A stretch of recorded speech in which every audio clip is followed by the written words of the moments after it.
Hi, my name is Miss Johnson, and I'm first going to share with you my statement of my reading progress so you can see how I've personally grown as a reader. I came into this journey of being a reading teacher when I was very young. I was fortunate enough to have been surrounded by books at a very young age, Richard Scarry being my favorite author because of the introduction of rich vocabulary.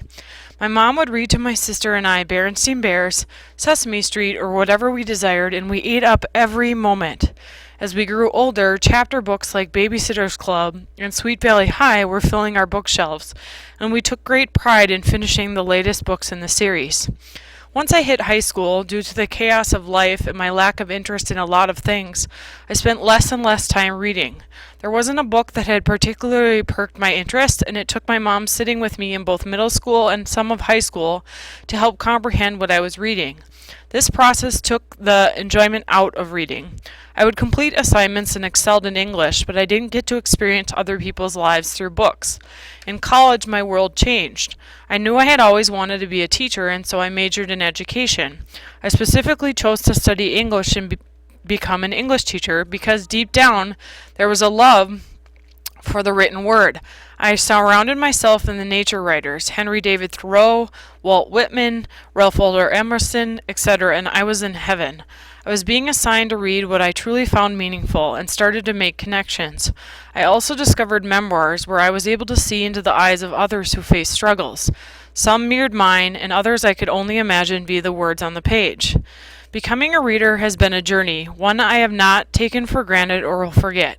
I feel incredibly fortunate to be a reading teacher, where I can help young people discover the writers and books that will make meaning of their own lives. I still continue to seek out words that inspire and words that provide hope. Now I'm going to demonstrate for you my comprehension, decoding, and fluency using the article The Education of Desmond Cathy by Brad Wolverton. And if I look at the text features, I have a feeling that it will be more about Desmond's formal education, more than about his formal education, not just the education he received in school, but also the education of life. And my background knowledge on this topic of athletes and their reading abilities is I knew nothing about the remedial education of athletes previously. And now I'm going to start reading the article and demonstrating my comprehension and my fluency and my decoding. He hid them in a shoebox under his bed. My own little secret, he said. Inside the box, he kept 10 thin paperbacks he was given as a child. For years, he didn't touch them, but as he reached 19, they became a lifeline. Lifeline is a word I know how to pronounce, but I don't necessarily know the meaning, so I have to decode it using context clues. But as he reached 19, they became a necessity? Yes, that seems to make sense. I also have a question here. Why didn't he access the books until he was 19, and what prevented this? And if I think about it, if I make an inference, he must not have had positive experiences and or didn't feel like he could be successful. Each night after dinner, he closed his dorm room door, reached under his bed, and opened the box. Resting his head against the blanket his grandmother had made him, he pulled out the books. First grade, level 1, ages 6 to 7. Wow, first grade? He was only reading at a first grade level? Quietly, so none of his teammates would hear, he read aloud, moving his finger across the page.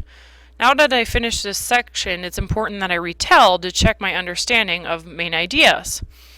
So if I retell, it wasn't until college that Desmond Cathy, age 9, began attempting to read 10 first grade level books. He had a level of determination after hiding the fact he couldn't read for many years. Now I can continue on to the next section and continue to read and demonstrate my comprehension, fluency, and decoding. The words are tattooed on his arms, family first, but 23-year-old Desmond Cathy looks after far more people than that. And I think it's pretty important that I highlight 23-year-old Desmond Cathy because that's about who he is and his life. A buddy who just spent 4 years in jail, a local gang leader looking to join a church, a friend of a friend who had lost a brother. They all remind him a little bit of himself, abandoned at some point by family or friends, too weak to stand up for themselves. That's also pretty important. A main idea, kind of a who, what, when, where, why, or how.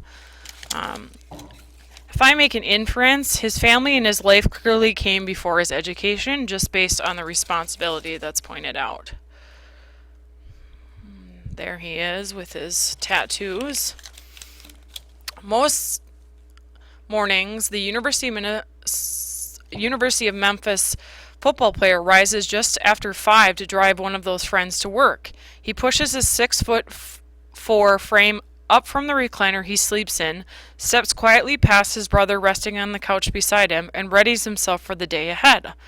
On this day, a cloudy Wednesday in late February, he climbs into a beat-up van parked on the front lawn and drives up the road to fill the tank with just enough gas to make it through the morning. By early afternoon, when his first class of the day meets, the fifth-year senior will have logged more than 50 miles shuttling family members and friends to where they need to be. And as I read that, I'm visualizing him sleeping in the recliner, which would be really rough to have that as your bed, and getting into his beat-up van. And it appears that life is not very glorious for him. Unfortunately for Mr. Cathy, all of that motion has not helped him get where he needs to be. And that's pretty important too, as a main idea, so I will highlight that.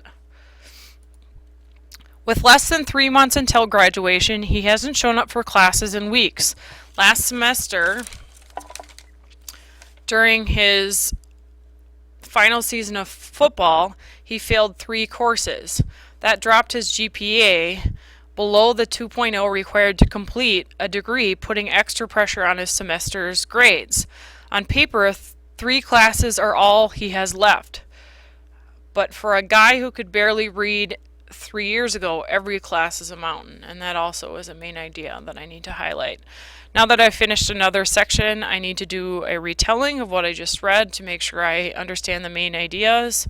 So reading is not the only battle Desmond faces. His family is first, as tattooed on his arm, but it oftentimes comes before his schoolwork. His below 2.0 GPA in failing courses isn't making life any easier. And I think the author's perspective here, Brad Wolverton's perspective, is that Brad acknowledges the courageousness of Desmond and recognizes that he can't necessarily be blamed for what he goes through in life and his priority of family over education. Now I will continue reading and demonstrating my comprehension and fluency in decoding. Growing up, Desmond Cathy hated everything about school, reading, writing, even the smell of books. To him, school was nothing but a needless burden. Once you learned about your ancestors and your heritage, he figured, what else did you need to know? He still remembers the day a middle school teacher asked him to read aloud in class. That would be embarrassing and too much pressure, I think. As he mumbled through, clearing his throat on words he didn't understand, he heard snickers around him. "How can you be so good at sports but so dumb in school?" a classmate asked. His 6th grade teacher suggested he enroll in a tutoring program to overcome his reading problems. Mr. Cathy's parents didn't have enough money, so an aunt helped cover the cost. He took classes for 2 or 3 months before dropping out. "You need the money more than me," he told his mother. And I think his character's perspective, Desmond's perspective, is that he's acknowledging that his family does come first. By high school, he still hadn't read a single book. It took him hours to wade through a handful of pages, and by then he'd forgotten most of what he read. But outside of class, things were looking up. He was a finalist for Tennessee Lineman of the Year in football and played on a state championship basketball team at Ridgeway High in suburban Memphis. And so he got a pass. Few people seemed to care if he was learning. And that's pretty important too, as a main idea, that it didn't matter. His education didn't seem to matter. It was more about his athletic ability. If not for football and his hope of one day playing professionally, he never would have set foot in a college classroom, which is the key there. He had offers from other colleges, but he stayed close to home so his mom could watch him play. His first year, there wasn't much to see. His poor high school grades and test scores forced him to sit out the whole season. Without his sport, he felt lost. It was the job of Joseph P. Lucky and the university's 8-person team of academic advisors to get him eligible to play. Mr. Lucky, who is president of the National Association of Academic Advisors for Athletics, says players like Mr. Cathy are the biggest challenge in college sports. While the NCAA says the academic profile of many athletes is improving, big-time programs are identifying an increasing number of players who come to college severely ill-prepared. That puts an extra burden on staffs like this to help athletes whose academic backgrounds look less and less like the rest of the student body. Until 2 years ago, when Memphis athletic department ramped up its screening for learning disabilities and started requiring incoming athletes to take a reading test, Mr. Lucky didn't realize how bad this university's situation was.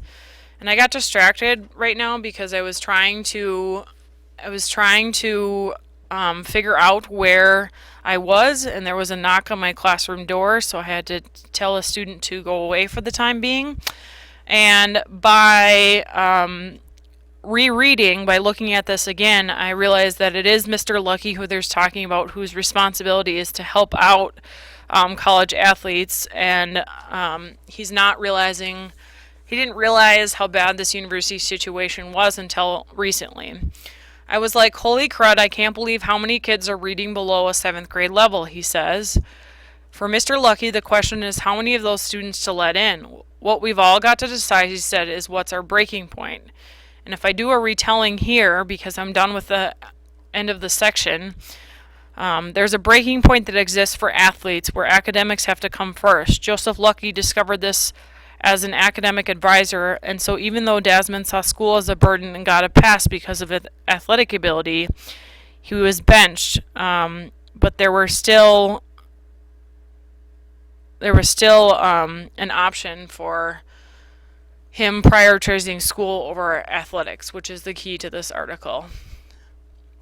So I will stop there demonstrating my comprehension, fluency, and decoding.